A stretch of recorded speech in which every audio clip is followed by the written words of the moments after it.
Imagine, if you will, a podcast. A podcast beyond that which is known to man. It exists in both fandom and discovery, in viewing and critiquing. My name is Matt Hurt. This is Anthology.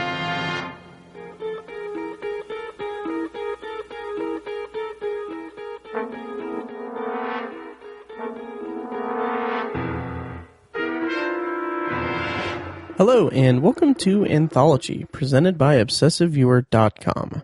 If this is your first time listening, Anthology is a podcast exploring science fiction anthology storytelling during television's first golden age, beginning with The Twilight Zone. Each podcast, I share my thoughts on an episode of this iconic series as a first-time viewer, as well as share some trivia about the episode. I then end each podcast with a bonus review of a movie or show related to this week's episode. You can find more of Anthology at anthologypod.com, and if you want to contact me, use the Facebook page at facebook.com/anthologypod, tweet me at obsessiveviewer, send an email to matt@obsessiveviewer.com, or call and leave me a voicemail at 317-762-6099. If you like what you hear and want to support the podcast, please head over to iTunes and leave a rating and a review. The more ratings and reviews I get, the easier it will be for people to find the show in iTunes' search results. Also, if you feel in the giving mood, I just recently put a donate button on anthologypod.com. Basically, I have a separate checking account where all of my podcasting and website fees come directly out of.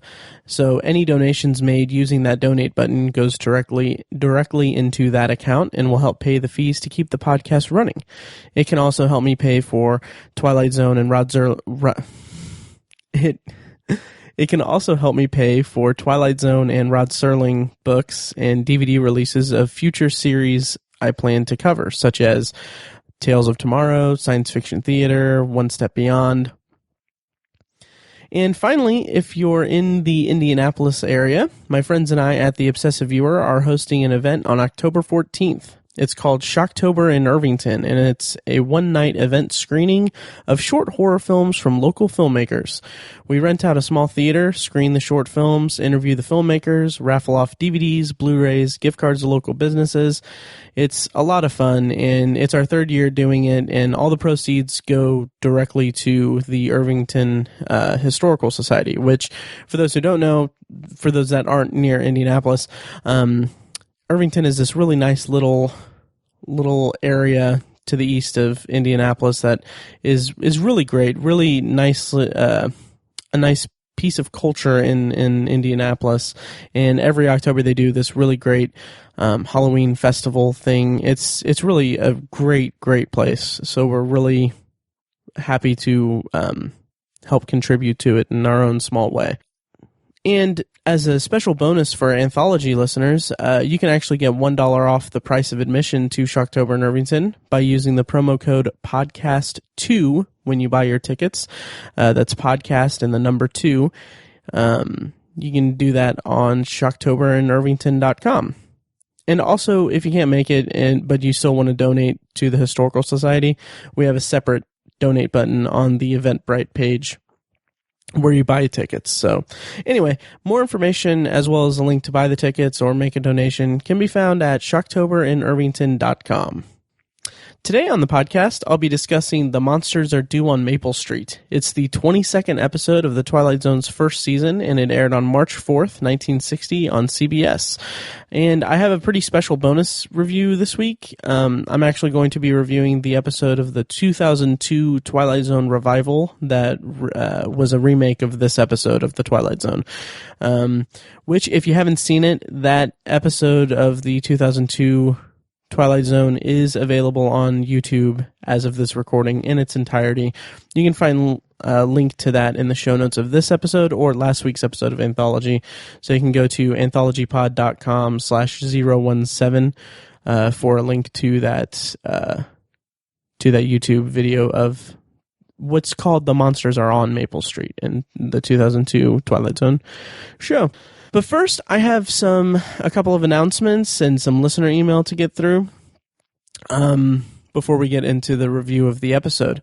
So really my only announcement for the week actually is it was announced this week that the new season of Black Mirror which is such a great technophobic sci-fi anthology series that has garnered a lot of comparisons to the Twilight Zone. Anyway, so Netflix is going to be releasing the first 6 of the new episodes of Black Mirror on October 21st on Netflix. And I think, time permitting, this is still kind of up in the air, but I think what I might do in the lead up to Black Mirror being released on Netflix, I think I might do bonus reviews of each episode of Black Mirror that's in existence thus far. These will be in addition to the episodes covering the Twilight Zone, so it's not going to be like I'm taking a break from the Twilight Zone to cover Black Mirror. So I think I might do that. I don't know if they'll be as extensive as these episodes of anthology. I don't know if I'll go into cast and crew and all that, but it'll be fun to talk about in addition to Twilight Zone. So let me know what you think of that, if that's a good idea, or if you'll skip them, which I mean, I guess I'll know once the downloads hit. But anyway, so that's coming October 21st, and I am so excited about it. Okay, so I actually have quite a bit of listener email to get through in this episode, so I'm going to go ahead and dive right into them. So first up is, if you guys remember, several weeks ago, I referenced that Brandon Yoder was going to be emailing about the episode in which I reviewed What You Need, because I had talked to him at Indie PopCon back in June, and he got back to me. So I'll go ahead and read his email, and here we go. Hey, Matt. Thanks for the shout-out / reminder on the show. We're really looking forward to Shocktober, and I'm psyched about what we're working on for it. I've had a lot of fun listening to Anthology, and I never realized how much of the Twilight Zone, at least to this point, was adapted from Richard Matheson's stories. One of my favorites of his adaptations is The Last Man on Earth, starring Vincent Price. In my opinion, it is the best of the adaptations of his story I Am Legend, although saying anything is better than the Will Smith version or the slow-moving Omega Man with Charlton Heston isn't really a surprise. I think it would make a great bonus review for a future Matheson episode. I also wanted to bring up something that you mentioned in episode 7 when you were talking about What You Need. As you recall, the episode opens with Pedot at a bar giving people seemingly random items that they will need in the near future. He gave the woman a bottle of cleaner, and you said that you were disappointed that Pedot gave her something that would help Lefty instead of something that would help her. As I was watching it, I saw a look between Lefty and the woman that made me assume they were going to get together. In 1959, it also might have been thought that what a woman in her mid-20s sitting in a bar by herself needed was to get married and start a family. I might have taken too much from the look that she shared with Lefty when she offered up the bottle, but I got the sense that Pedot gave her an item that would bring her together with her future love. Again, I might have taken it the wrong way, but assuming that Pedot does only give people what they need, then this is the only way that I can reconcile what she got when that she got what she needed. Thanks again for the shout out. I'm looking forward to hearing your thoughts. Thanks, Brandon Yoder from Indianapolis. And he, first of all, definitely check out Brandon's work at billyandbrandon.com. It's a great web series that they do where they portray versions of themselves who let movies that they watch influence their everyday life. So they see Kick-Ass and they think, oh, I want to be a superhero. So they do some wacky antics in that vein. Check that out at billyandbrandon.com, and also check out their work at Shocktober in Irvington on October 14th. Can't wait to see what they do. They always have really great work there, and it makes us look good. Okay, so anyway, thanks, Brandon, for the email. And to your point about What You Need, I just rewatched it before recording this, and yeah, I can definitely see that being the intention. I do think we may be reading just a tiny bit into it, but it really isn't a stretch to imagine that was intentional. In retrospect, I think it would have... I don't know. I think it would have been cool if Pedot gave Lefty 2 tickets to kind of really sell that point. But either way, she I mean, she definitely livens up when she's talking to Lefty compared to when Padot gives her the cleaning solution. She's kind of sitting there morose and swirling her drink and looking like she has nothing really to not necessarily live for, but she's got nothing going on in her life. And Padot giving her the cleaning solution, and then her using the cleaning solution as super 50s as it is, definitely livens her up and gives her what looks like a sense of purpose. So I think you might be right on the money with that. And yeah, it is definitely indicative of the time. Yeah, thanks for writing in again. And once again, guys, you can buy tickets for Shocktober in Irvington, which Brandon and his team will be submitting a short film for. And again, you can use the promo code podcast2 to get a $1 discount on the price of admission just for Anthology podcast listeners. Okay, so next up is the first of a few emails from listener Greg, who, for context, this is the first episode I'm recording since I recorded like 3 episodes in one go a few weeks ago. So the emails have kind of piled up. I might be doing that again next weekend. I might be recording 3 episodes in one go. So what I might do is, if the emails pile up again like this, I may just release a separate mailbag episode just talking about the emails I got. So anyway, in his first email, Greg writes, the case of Mr. Pelham from Alfred Hitchcock Presents would pair pretty well with Mirror Image, since they both deal with doppelgangers. And unfortunately, when I got this email, I had already recorded my episode about Mirror Image. And but I went ahead and watched this episode of Alfred Hitchcock Presents for this after receiving this email. So I'm going to basically run through my quick thoughts on this episode of Alfred Hitchcock Presents, which I've been watching that show a little bit recently, and I'm really liking it. I mean, I love Hitchcock, and his intros to these episodes are so pleasant. Like he's got such this dry presence, but he seems just such a pleasant guy. I really dig his intros. So anyway, so this episode is structurally, it reminded me a lot of Perchance to Dream. It's about a guy who is kind of speaking to his doctor about these bizarre things that have been happening to him. So structurally, it reminds me a lot of Perchance to Dream. And it plays with a lot of the same things as Mirror Image. It's about the guy who is suddenly slowly realizing that there is another person who is impersonating him and kind of taking over his life in a way. And once again, I just think the thought of losing your sanity and being put in a position where you either don't know what's going on or you're questioning your memory of things, like the idea that you're not remembering things that people say you did, is just such a really strong and sympathetic premise, and it's absolutely frightening to me.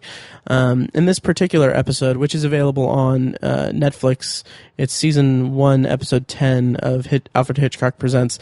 It's available on Netflix and Hulu, which Netflix for some reason only has the first season, and Hulu has, I believe, all of them. So anyway, this particular episode is available on both, and there's something at the end that the main character does to kind of to get an upper hand against his doppelganger that I won't give it away or anything, but I loved that inclusion into the story. I really liked how it was tied up at the end. Yeah, so I really enjoyed that, and thank you, Greg, for the recommendation. Next up is another email from Greg. He writes, "Cool review of Elegy. I haven't read the short story Elegy is based on myself, though I do have a collection of Mr. Beaumont's short stories, which includes The Howling Man, the basis for the celebrated Season 2 episode of the same name I imagine you'll be reviewing in the coming months." And I'm going to break in here and just say I'm really excited to see more of Beaumont's contributions to the Twilight Zone. His dark and somewhat cynical eye is really interesting in the context of the Twilight Zone, and it's interesting in contrast to to Serling's somewhat also cynical, but kind of optimistic view. His representation of what humans can turn into if we don't. His more cautionary tales rather than Beaumont. He seems more just outright dark and cynical, which both work really well in this context. So anyway, back to Greg's email.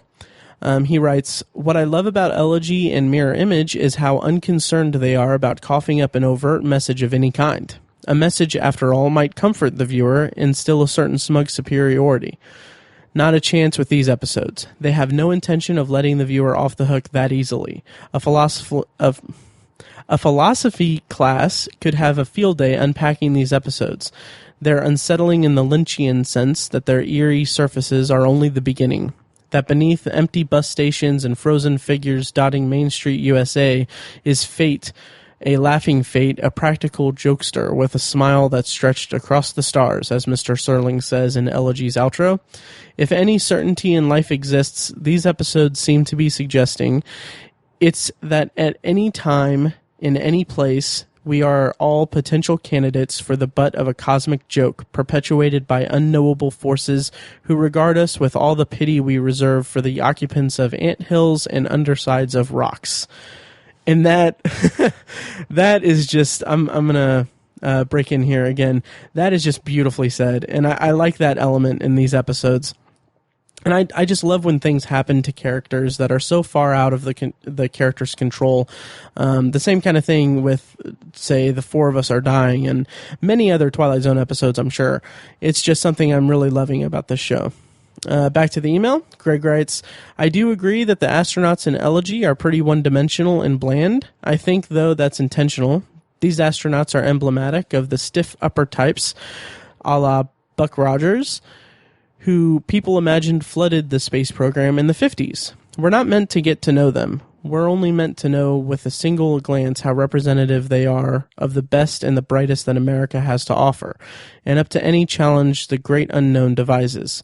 So it's deeply troubling and horrific when the unknown comes in the guise of a pear-shaped old codger, Wickwire, who seems about as removed from Patrick Bateman as Pinochle is from Pokemon Go. And yet, our amiable fart murders our heroes and then affords them a permanent place in a macabre Disneyland exclusively destined to make manifest the dreams of those who've stopped dreaming. Because human nature, as Wickwire sees it, precludes Homo sapiens from perpetuating peace until they're at peace permanently. And that final image of Wickwire dusting our heroes as corpses while that goofy music plays is just so wrong. Good episode. And I love Greg's take on Elegy, and that's a really great point about the astronauts being a symbol for people's perspective of those in the space program at the time. That's a really good take on it. And finally, Greg emailed about Mirror Image with his take on it, and I'll run through that here now.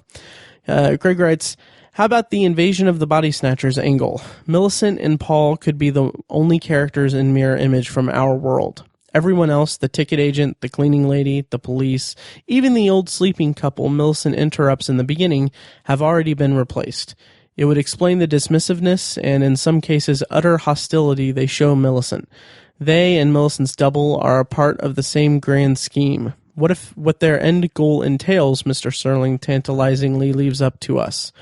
Perhaps Millicent is right that our world and another have converged, and the only way an occupant from this world can live is move us out.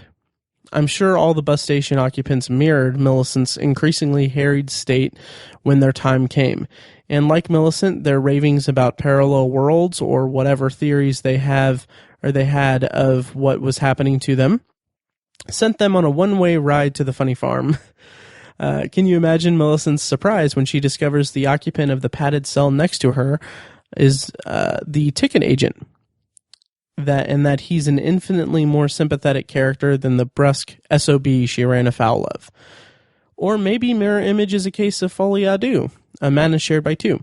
Millicent's stories about parallel planes and doubles so unsettled Paul that he started seeing things, like his bag stolen by someone who looks just like him. As a dreamy, experimental mood piece, I think this one works like gangbusters.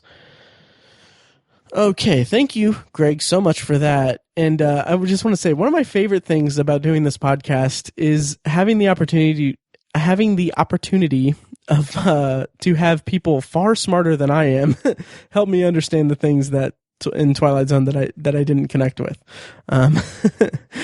Seriously though, I think the notion that Millicent and Paul are the only two normal people in this universe is freaking brilliant, and it's now my official headcanon for the episode. Rewatching the episode with this theory in mind makes it so much more digestible to me, especially when Paul speaks to the ticket agent after he tells Millicent that he has a friend that can drive them where they need to go. He goes up to the ticket agent and they're talking, and you can almost imagine that the ticket agent is purposely convincing Paul to call the police to have her taken away, and is subtly just influencing his perspective of what's going on and kind of giving him that push and that reinforcement that Millicent is indeed crazy and it isn't anything weird going on. And that idea, that imagery, that idea of Millicent being greeted by people she met at the bus station when she gets to an asylum would have made for a really fantastic ending, in my opinion. And I also like Greg's folie à deux theory as well. It gives Millicent's descent to madness this contagious feel, and I mean that just puts the entire episode into a much a more frightening category than it is without that context to it. So I really like those two theories, and I really appreciate it, Greg. I can definitely see myself warming up to this episode the more I think about it, and the more I watch it. Also, I did consider making Invasion of the Body Snatchers my bonus review for the episode, and I kind of wish I would have. Nothing against Journey to the Unknown, but I mean, it would have given me an interesting excuse to rewatch Invasion of the Body Snatchers, but oh well. Thanks again for all the emails, Greg. And thanks to Brandon for emailing in. Once again, you guys can email me at any time with your thoughts on any past, present, or future episodes at matt@obsessiveviewer.com. And hats off to Greg too, because it's awesome, because I'll post the episode on Sunday night, and then like by the time I wake up Monday morning, like sometimes I'll have an email, usually from Greg, and it's like that's awesome. I love that. So I don't know if Greg works nights or something. I can sympathize with him if he does, but yeah, so I appreciate that.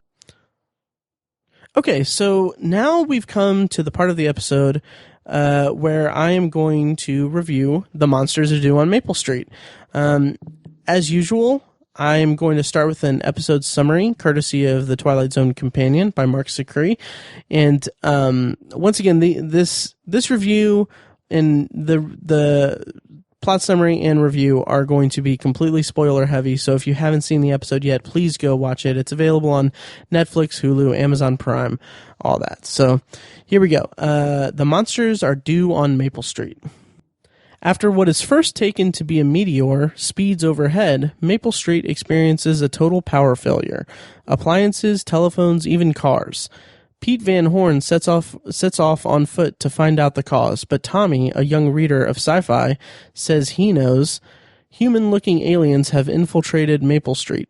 At first, this is laughed off, but when Mr. Goodman's car inexplicably starts up for a few seconds, suspicion falls on him, bolstered by the fact that a neighbor has seen him looking up at the stars late at night. As evening falls, Steve Brand tries to get others to remain calm, but when a mysterious figure walks toward them in the dark, panic breaks out. Charlie Farnsworth grabs a neighbor's rifle and fires, killing the menace, who turns out to be the returning Pete Van Horn. Madness prevails. Charlie is accused of being the alien, then Tommy. As the lights of various houses flash on and off, full-scale rioting begins. From nearby, two aliens watch these events unfold. One explains to the other that by manipulating electricity, it is easy to turn neighbor against neighbor. Maple Street is typical, and only the beginning. Okay, so I'm going to start as usual with my talent rundown of the episode. This episode stars Claude Akins as Steve Brand. This was his first of 2 Twilight Zone episodes. We'll next see him in season 3's The Little People. He was also in an episode of the show Erie, Indiana in 1992. And just as an aside, my memory of that show is that I remember being a fun X-Files for kids type of show.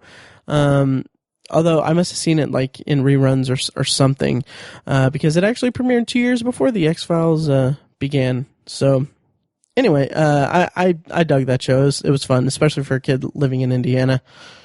Or at that point, I didn't really live in Indiana. When did I watch the show? Huh.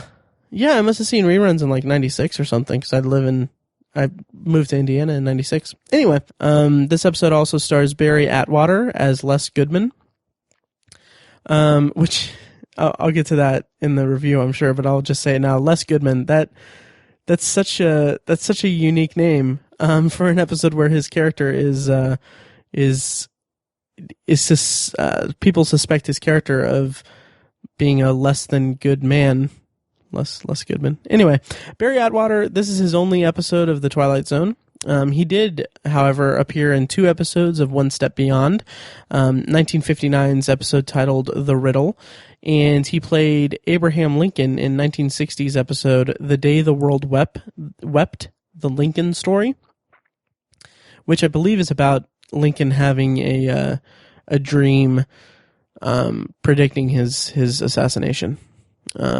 Anyway, so Barry Atwater also appeared in 1 episode of The Outer Limits, 1963's Corpus Earthling. And finally, he was also in 2 episodes of Night Gallery. He appeared in the pilot episode and in 1973's The Doll of Death. And unfortunately, he died in 1978. Also in this episode is Jack Weston as Charlie Farnsworth. This is his first of 2 Twilight Zone episodes. Next we'll see him is in Season 4's episode The Bard. And it's worth mentioning his first acting credit is for an episode of the show Out There, which was one of the first adult-oriented sci-fi anthology series. It ran for 12 episodes from 1951 to 1952. I don't know if it's available anywhere, unfortunately. I looked quite a bit, and I can't find it anywhere. So I think that might be lost. But that's kind of an interesting anecdote, I guess. Appearing as Tommy in this episode is Jan Hanslick. This is his only Twilight Zone episode, and he only has 1 other acting credit, which is 1958's Auntie Mame. Or Mamie, I'm not sure how to pronounce that. He actually wound up quitting acting to become a successful lawyer. He became a specialist in white-collar crime and was chosen to chair the American Bar Association's National White-Collar Crime Committee in October of 2000. And writer for this episode is Rod Serling. And it's obvious that this episode comes after so many people in Hollywood were blacklisted, and it's in an era of this Cold War era of fear mongering and McCarthyism, and it comes through so incredibly. It's such an incredibly powerful statement about this human compulsion to find a scapegoat or to cast suspicions upon your people you know. It's such a powerful episode, and I'll get to that when I get to my review, but it's just, you can tell just how much Rod Serling, this episode mattered to Rod Serling when he wrote it. I mean, it's such an impeccable script and something that resonates so much even today. It's a really almost sad commentary on humanity, but I think that, like I said when I was referencing Charles Beaumont's work, it's kind of, Rod Serling has this way of showing the darkest corners of humanity in the show so far, but he has it with this hint of hopefulness, or this, he spins these stories as cautionary tales so that humanity can evolve from it and learn from it to better itself. And this episode is just incredible at that. Director for this episode is Ronald Winston. This is his first of 3 Twilight Zone episodes. Next, we'll see if his is in a few weeks, actually, or in about a month or so. The episode "The Big Tall Wish," and his final episode will be in season 5, "Stopover in a Quiet Town," which actually reuses the Maple Street set. He also directed 1 episode of "Way Out," which was a sci-fi horror anthology series hosted by Roald Dahl. He died in 1973 at the age of 40. So now that we've run through the talent, here's my feelings as a first-time viewer of the Twilight Zone's episode, "The Monsters Are Due on Maple Street." And before I get to it, I just want to say that before I watched it, I had no idea what it was about, except that it had to do with a neighborhood. Its title is one of those titles that I was well aware of before I started the series. It was one of those iconic Twilight Zone titles that I heard all the time, but for some reason I never knew the plot of it. So having said that, just diving into this episode was just such a treat because I was discovering it for the first time, and it was just incredible. Such an amazing, powerful episode. I loved every second of it, and I'll dig into my thoughts on it. So my first note on here is that the kid, Tommy, is creepy. And I say that because he speaks with such confidence about the aliens. Like, it was a unique experience because when he's talking to the adults about the aliens and the sci-fi books he reads, like, it made me wonder, like, immediately, like, why does he think that, or what does he know that the others don't, and why does he know it? And when I realized that it's just strictly because he read it in comic books and he's a sci-fi fan, and that's the only basis for it. It made the adults, their reaction to it and the way that they run with it so incredible to me. Like, I love that everything in this episode is kicked off by a child's imagination. And I feel like it just really punctuates the tragedy that occurs on Maple Street just wonderfully. And it just really reinforces the statement that we as people can't succumb to irrational fear or expanding upon just really baseless accusations and claims and just fall into this fear-mongering crowd. I think that is such an amazing lesson to be taught from this episode, and an amazingly and tragically, I don't want to say prescient because it's something that just comes through. It's a cyclical thing. I'll get to that when I get after my thoughts on the episode, but it's such a powerful statement. It's such a powerful depiction of a lesson in this episode. I love it. I'll speak more to that later in my review, but it blew me away, and continues to as I've seen this several times. But despite Tommy being kind of creepy, and speaking about that, I liked how they stayed rational in the beginning, and I feel like it really upped the suspense. It's not immediately a terrifying experience. It's more an inconvenience and then a mystery, and then it turns to terror. And I guess I should have said earlier, and I apologize for jumping back, but I love the idyllic music that plays in the opening scene of this episode. The set and the music, they both just set up Maple Street as Everytown, USA. Serling mentions it's Maple Street, USA.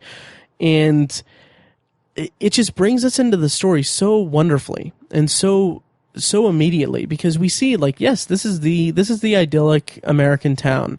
This is the idyllic American neighborhood. And that just brings us right into it. It just brings us right into the story, and I absolutely loved it. So going back to Tommy, though, I just want to mention just really briefly that something about the way that Tommy talks bothered me. it's not his kind of squeaky tone or anything like that. It's just it's the mannerisms. It's that his I guess it's that his mouth never seems to close completely to me, and that that kind of rubbed me the wrong way. I don't know how else to describe it. So anyway, so after he tells the adults about the sci-fi stories, the aliens, and the stories he reads.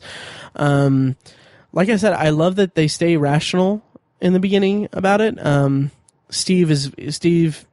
I think Steve kind of notices that Charlie is a little freaked out, and he kind of quells that fears by saying, like, we'll go downtown together.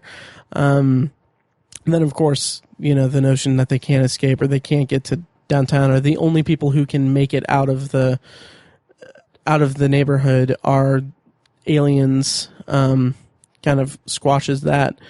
But it's not so much that they're like, well, we can't go because then that means that must mean we're aliens or anything, because it doesn't reach to that point. It doesn't reach that point yet, because then Les Goodman's car starts, and that kind of just, it seems such a natural way for them to just disregard going downtown because they're investigating that. And in that way, the confusion over what's happening just plays out so earnestly and feels so natural. And I don't know, the writing is absolutely phenomenal, because Serling doesn't give us the opportunity or give the characters the opportunity to question whether or not Tommy's right. Tommy just brings up, hey, these are the rules set out in these sci-fi stories that I read, so you can't make it out of town. So Steve and Charlie and all the other adults, they're like, well, let's hear you out. What are you talking about? But by the time they take in all of that stuff, all of that information, it's not like they use that to decide they're not going to go downtown. It's that the car starts, and that just kind of pushes it out of their minds. It's so great, because it could have been so goofy and weird to have them just take this kid's word for it. But the way that the kid's words infiltrate their suspicious or amplify their suspicions is so natural and wonderfully written, and I love it. And the true beauty of this episode is that I found myself wondering who the alien was in it. I became suspicious of them, and I think that's why it works so well, because there isn't some hidden villain. The group itself transforms into the villains of the episode, and that idea alone is absolutely terrifying, and it's something that I love seeing in fiction. It's and it's something that's so difficult to write, because you have these characters that are making these decisions that are to the detriment of the group at hand, but you have to write it in a way that makes it so that they can make these decisions that makes sense in the construct or in the context of the narrative that you're writing. And again, just the way that Serling writes it so organically is just absolutely incredible, and everything happens so organically and feels so authentic that it's mind-blowing. So once Les's car starts on its own, that kind of changes everything. That's the moment where the crowd kind of crosses the street, and Steve warns them, like, hey, let's not be a mob. Because and that makes perfect sense, because the car starting on its own freaked them out more, and it transitioned the episode from being about this group being confused by this unexplained occurrence, and it transformed it into a story about mob mentality and groupthink, and it makes sense in the context of this episode, because they want answers, and this unexplainable thing just completely shields their rationale. And that's even what's even more beautiful about this is that Les warns them that what they're starting is what they should be afraid of. And like that's after he's been basically put on trial for this weird occurrence. And I just love that. I love that scene where Les warns them that they're starting something that they should be afraid of. It's the perfect scene for an act break, and it's the perfect scene to transition the episode to night. And I just want to say really quickly that before I get to the rest of the plot of this, that I love the way that nearly the entire episode is all exteriors. Everyone's outside for it. I think there are 2 shots in the entire episode that take place indoors. One is just simply one of the women lighting a candle. I think it might be Les's wife lighting a candle. But there's the only other scene that's indoors is one of the women trying to use the phone after the power is cut. But even that scene, is shot from the doorway, and it's really brief. It's just establishing that they can't use the phones. And what I love about it is, like, we see one shot of her trying to get a hold of the operator, and then we see her set down the phone, and then she walks out, and that's when we realize that it's being shot from the doorway, from the outside. And I thought that was just beautiful. And the fact that it's all exterior, but it still feels incredibly claustrophobic and constrained is just another nod to incredible writing and really, really great directing in this episode as well. So once it gets to, nighttime, there's a scene where Charlie he's drinking, I think it's just a soda, but he's drinking, and he's using this conspiratorial tone when he whispers about Les's night gazing.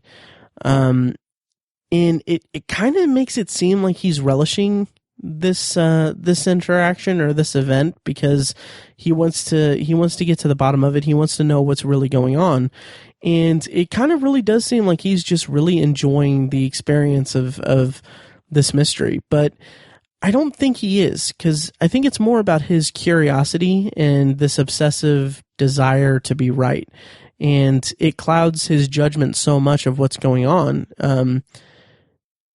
that instead of viewing things rationally and objectively, he's just letting his curiosity steer the narrative. And at one point he says that night gazing is acceptable under normal circumstances. And that line just stuck out to me so much, because again, he's shaping his perception of what's going on, and he's letting his curiosity and his perspective of the situation guide the narrative of what's going on in his mind. And like he says right there, night gazing is acceptable, but he gives himself, the whole episode's about finding a scapegoat, and again he finds, says under normal circumstances. So he's accepting the fact that it's not a normal situation, and that's just amplifying his suspicions. And it's haunting, really, that he and the rest of the group can find suspicion in the most normal activities. It comes up when Steve's ham radio comes into play, and it's so, everyone is so sure that these normal things are indicators of malevolent things, that I'm at a loss for words, clearly, but it's absolutely astounding. It's really, really well done, and really terrifying, honestly, because it makes you think, like, what in your life, say you're in a situation where someone is accusing you of something, and this again goes into the Cold War and blacklisting and all that was happening, or that had happened, in that Serling was witness to, that came into the writing of this episode.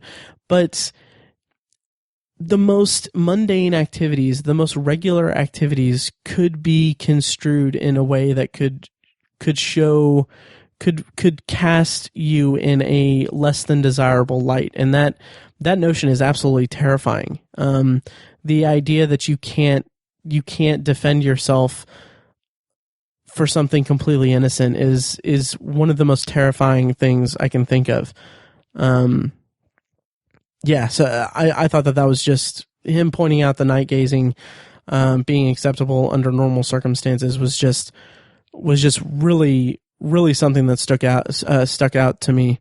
And but what makes the escalation of craziness so effective to me in this episode is that it's not a surprise. Like I said, Les warns them, and then when Steve is kind of when the crowd goes after Steve, he warns them too. And what's so terrifying about it is that no one listens. The warnings that Steve and Les give the people about them, getting some perspective on the situation or think about what they're doing, those warnings go completely ignored, and they're the last bastion of rationality before the entire group descends into complete chaos. And it makes it feel, and this is such a bummer to say, but it makes it feel so real, because that's how human beings act. And it's such a tragic, such a sad and depressing thing to admit, but that is how humanity acts when faced with of something that they can't explain, or something that they fear greatly. And the escalation of all this, like I said, the descent into chaos it goes so far. It continues to rise until it reaches just a moment where they can't they can't take back. I'm speaking about I'm talking about the scene where Charlie kills Pete, and it's incredible how quickly he denies blame, or that he denies that he was at fault for it. And like that, it's so weird because it's so eerie rather, because it's not like he's waking up from it. He's sort of waking up from it, but he's immediately defending his actions. He's saying that, how was he supposed to know that he was someone that they knew, and he's basically not at fault for it. And it's such a sad depiction of cowardice, and it's played so well by Jack Weston as well. Like he performs it beautifully, but it's a sad depiction of cowardice, because in his mind, he's not at fault for it, because he was defending the group. He was defending his home.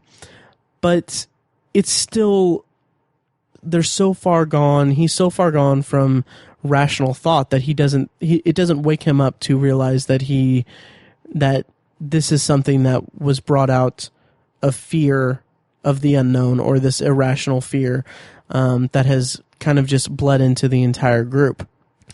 And then he ups it. He jumps up or he escalates it further, because he immediately shifts the blame to the kid, because it's clear that the group is going to attack him. And the way that he shifts the blame to the kid is just remarkable to me. It's like a primal reaction based solely on self-preservation. At that moment, I really thought that this episode was going to end with them killing Tommy. I mean, it would have made sense in that context. But then it goes to the route of them all going just absolutely mad and crazy and running around, and then the shot to reveal that they're being tested by aliens after that. So I don't just the descent into chaos in this entire episode is just absolutely astounding, and it's a beautiful, beautiful episode. And the reveal that there are aliens that are just that are intentionally doing these things to them is really, really great. I mean, I love the ending that they're aliens that are just doing this systematically throughout the country. It sounds like throughout the world, probably. They say that Maple Street isn't unique. It happens the same way. They mess with the electricity, and then they watch them destroy each other, and that happens one to the other, one to the other, one to the other. And I mean, that is such a dark ending, or really kind of tragic ending, because that is the case.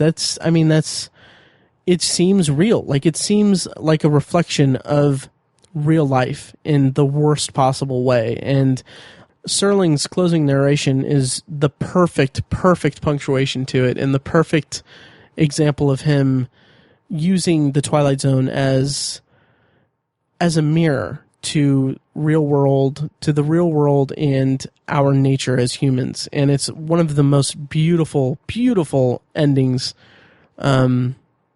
of the 22 Twilight Zone episodes I've seen. But yeah, and really quickly, I just want to mention that I love Claude Aiken's performance in this episode. He's such a commanding presence, and his deep booming voice gives him authority in his scenes, which makes his character losing his grip on the rationality of the group. Like, he's losing his command of the group, if you want to use that term. It makes it all the more effective, and it can compare that to Jack Weston's performance as Charlie, as this frightened, confused, cowardly person who becomes dangerous.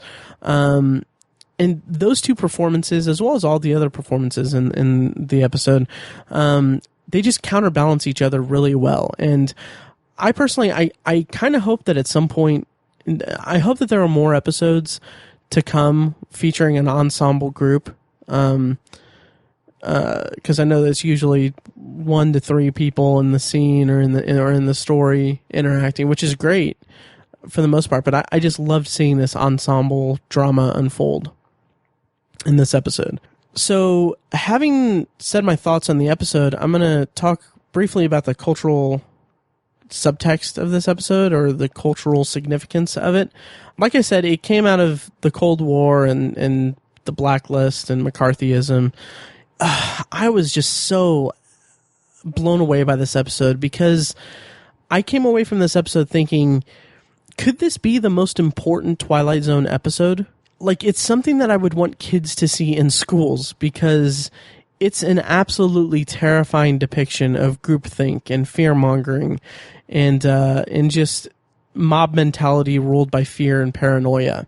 And what's tragic and sad and really depressing about it is that it was a reaction to Cold War, McCarthyism, but it still resonates so much. I mean, think back to the Salem witch trials, McCarthyism, the Cold War, the blacklist, even recently 9/11 xenophobia.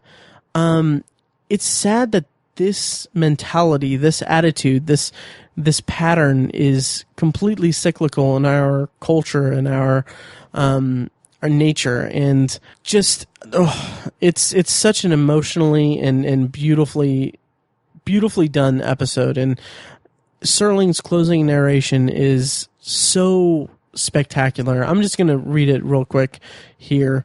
The tools of conquest do not necessarily come with bombs and explosions and fallout.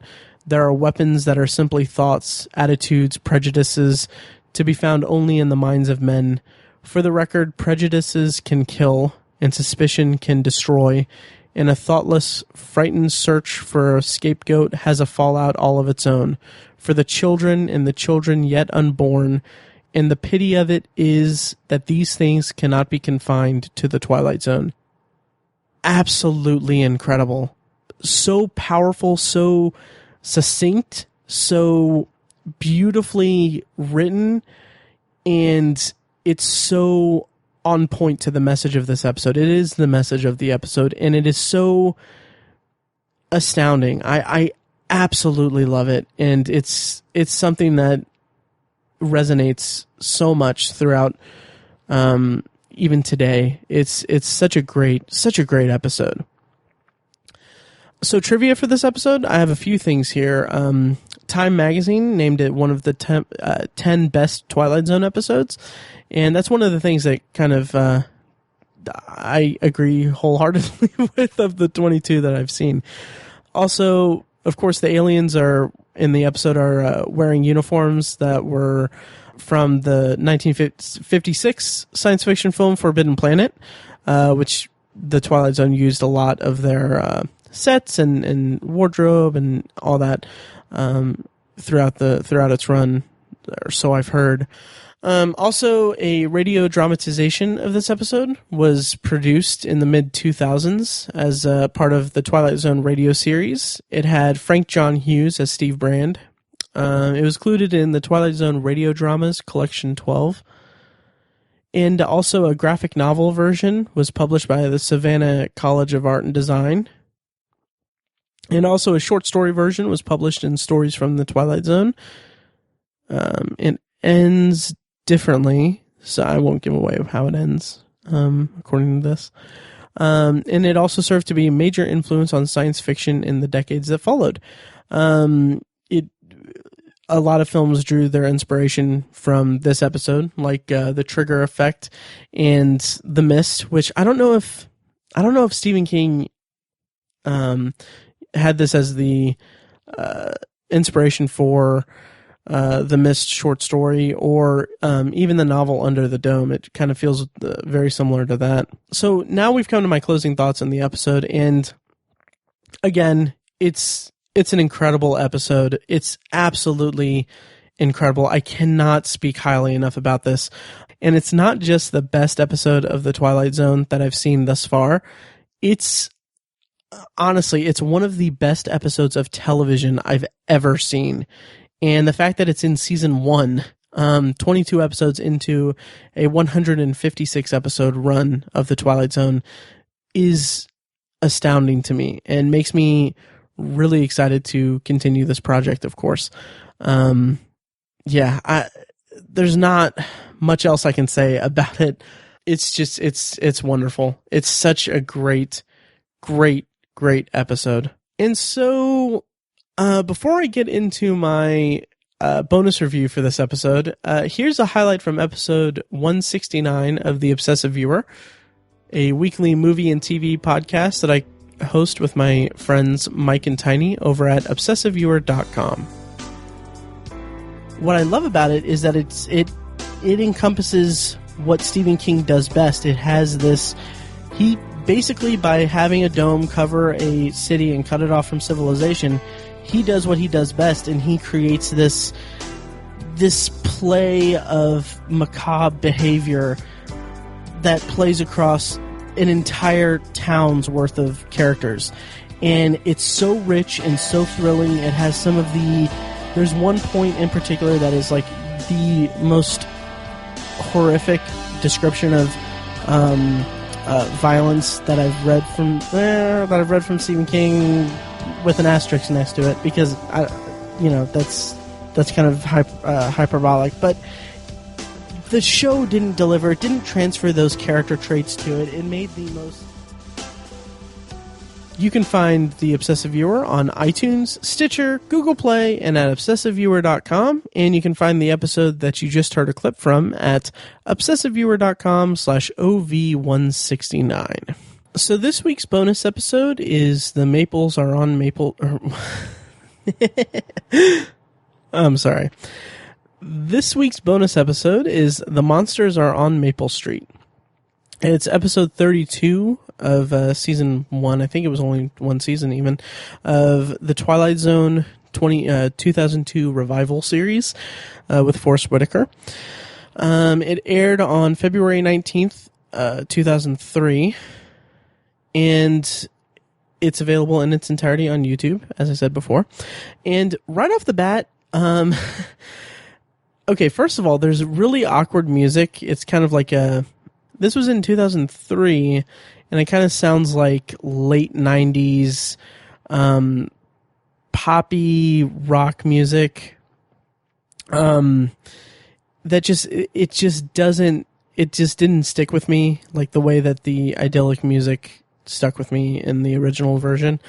And right off the bat, like it's just a shot of a quiet street, and then Forrest Whitaker pops up, like he's walking into frame, and it's clear that he was in a studio with a green screen behind him, and they superimpose the street scene behind him. It's really out of place and awkward, and just really, I don't know. It bothered me a lot.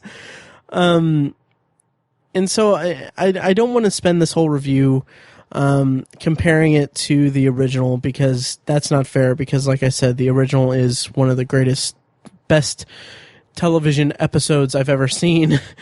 But I want to just say that this episode starts off with a neighborhood meeting, like a neighborhood organization or whatever meeting, and they're talking about little things about their community, which is fine. I mean, that's a good way to bring us into the story and the dynamic, and showing that they're united as a community. But it's immediately clear that not only do they not utilize the exterior shots the way that the original episode did, because this is all interior. They have a lot of interior scenes in this episode, which is fine, whatever. But it's also extraordinarily clear that this episode is not going to have any subtlety to it at all. And that's really even made clear by the episode title. The title being "The Monsters Are on Maple Street," and as opposed to "The Monsters Are Due on Maple Street," where there's a mystery about, the monsters are coming. But here it's like, okay, the monsters are on Maple Street, it's them, which I guess in this context it's could be used to describe the mysterious neighbors that they're suspicious of. But anyway, regardless of that, one of the characters is played by Titus Welliver, who's currently on Bosch, and he was in the last couple seasons of Lost, one of my favorite shows. Anyway, and he's in this. He is just a walking cliche. It's really something. I mean, it's this 40-year-old guy drinking a beer at this neighborhood association meeting. He's wearing his high school leather jacket and complaining about wanting to go home and watch football. And it's just beating us over the head with telling us how we should feel about this character. Like he's kind of a jerk, and he's this one archetype, and it's so, like I said, it's just beating us over the head with it. And then in addition to that, when the light passes over the neighborhood, there is just this jump of special effects that are just really over the top, overdone. Glass shatters, and it's really just lacks subtlety at all, entirely. Because of course that is immediately going to freak them out. That's going to put them in fear and everything. It's not like, oh, there's this light that passed over that could have been a meteorite, like in the original. Like that, the brilliance of Serling's work in the original story was that it slowly built up the tension and the fear and the mob mentality. This is just like, hey, let's blow some stuff up and, have the characters suspect the neighbors. And that's another thing. They don't. It's not that they're shifting blame or shifting their fear to other characters. It's there's one house in the neighborhood where the inhabitants don't interact with any of the other neighbors, so they immediately assume that they must be terrorists. It's obviously this was made in 2003, and I'll get to that in a moment, but it's very much grounded in that post 9/11 fear story.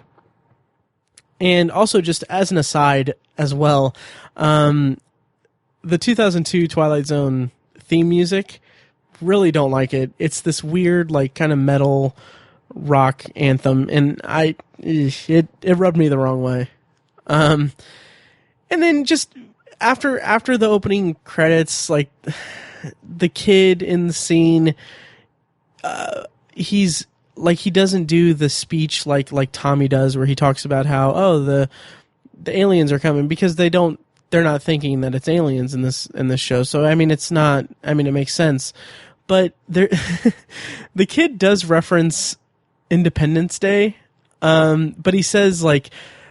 He says something and he's like, oh, it's just like in ID4. And I'm like, this kid is maybe, 13, 14. This is 2003. Independence Day came out in 95, 96. It's kind of weird. It felt like that.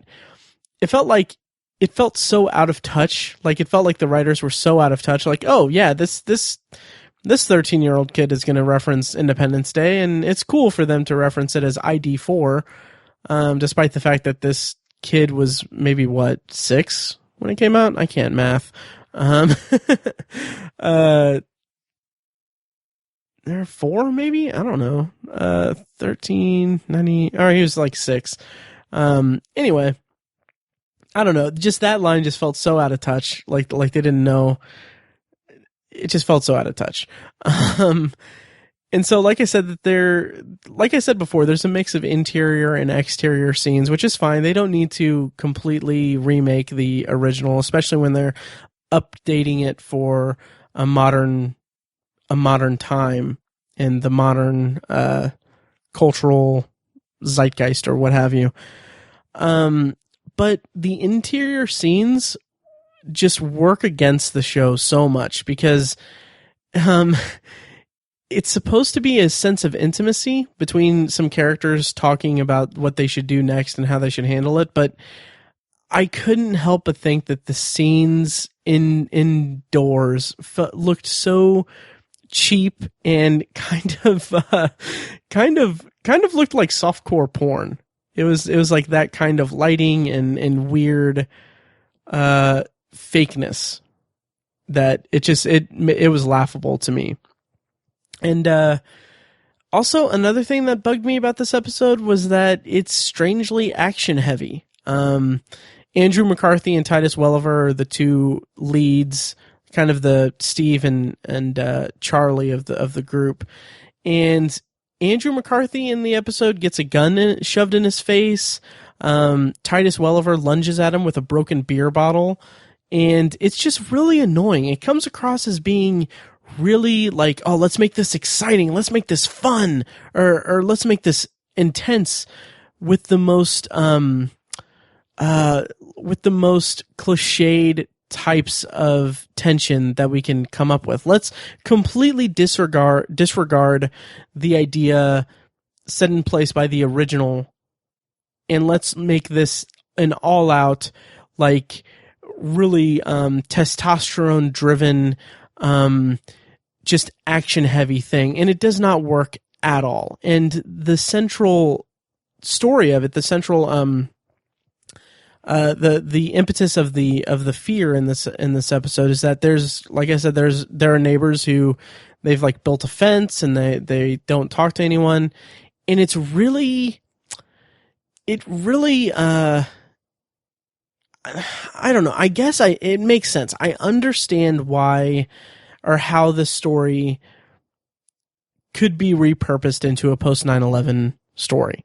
And I honestly think that with the right talent involved, it could have been done reasonably well. Even though I think that the timelessness of The Monsters Are Due on Maple Street, that, I mean, like I said, that'll resonate even today. And so there's no need for it to be remade, but I think with the right talent to repurpose it to a post 9/11 story, I think it could work quite well.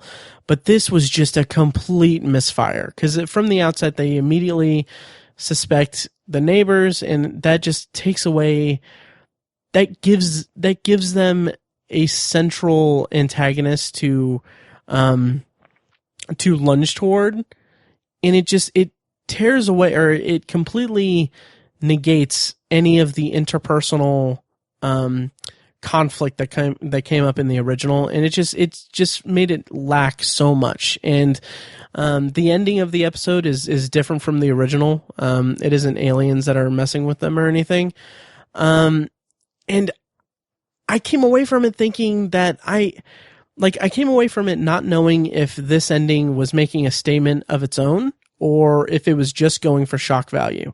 I would think that there is some statement to be made in it, but judging from the rest of the episode and how it was put together, this might be really, really harsh, but I think that would be giving them too much credit, because it seems like, oh, let's just do it this way instead of that other way, because that will be clever, or that'll be clever, and it won't tarnish the original or anything. And it just doesn't make sense to me, and it seems so lackluster. The entire episode was just so lackluster to me, and it was a bummer to see it. And I'd thought about getting the 2002 Twilight Zone series on DVD just as a completionist. I have the original series, I have the 1985 series. Might as well get the 2002 series. Now I am not sure that I would like to spend money on that. But again, like I said, guys, if you want to, you can donate money to Anthology at anthologypod.com, and maybe I can buy it with your guys' money. But don't donate for that purpose, guys, because that would be disastrous. I did actually find the 2002 Twilight Zone DVD at Half Price Books, but I didn't buy it. I think it was like $10. But anyway, yeah, that's all I've got for the 2002 episode of the Twilight Zone that remade The Monsters Are Due on Maple Street. Yeah, like I said, it's on YouTube if you want to see it for curiosity's sake, but just watch The Monsters Are Due on Maple Street again. Like I said, I've been just speaking so highly about it for the last several weeks. It's such a great episode, and I absolutely loved it. Yeah, so that about does it for this week's episode. It's a little bit longer than I expected, and I apologize for that, but like I said, I had a lot of emails to read, which I love. Obviously, get in touch with me at matt@obsessiveviewer.com. Next time I might do a separate mailbag episode, since I'll hopefully be doing a 3-episode recording session next weekend. We'll see. But the next episode of the podcast will be covering episode 23 of the Twilight Zone's first season. It's A World of Difference. And also, the bonus review will be The Last Man on Earth, starring Vincent Price. So look forward to that, Brandon, and everyone else who listens to Anthology. And thank you guys so much for listening. I really appreciate it, and I'll talk to you guys next week. Thanks, guys. Bye.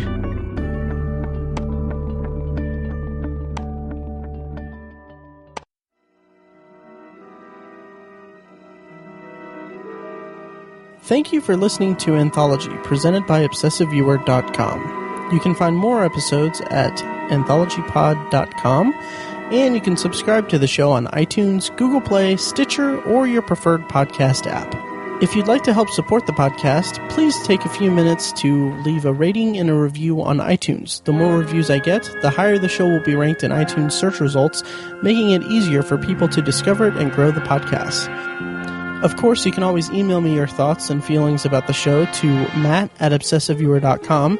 You can also tweet me at ObsessiveViewer, like the Facebook page at facebook.com/anthologypod, or you can call and leave me a voicemail at 317-762-6099 for a chance to have it played on the show. If you like what you've heard here, I urge you to check out The Obsessive Viewer, a weekly movie and TV podcast I host with my friends Mike and Tiny. Also check out the Obsessive Viewer blog at obsessiveviewer.com, where I write movie reviews, TV reviews, and the occasional editorial about the business of entertainment. If you want even more obsessive content in your life, subscribe to the Obsessive Viewer subreddit at r/obsessiveviewer, and check out obsessivebooknerd.com, our sister site for book reviews, author spotlights, and a general celebration of reading. Finally, if you're philosophically curious, check out my friend Tiny's side project podcast, The Secular Perspective, which explores the concepts of faith, religion, and existence from the perspective of secular hosts. You can find that at thesecularperspective.com. Once again, thank you very much for listening, and I'll see you next time.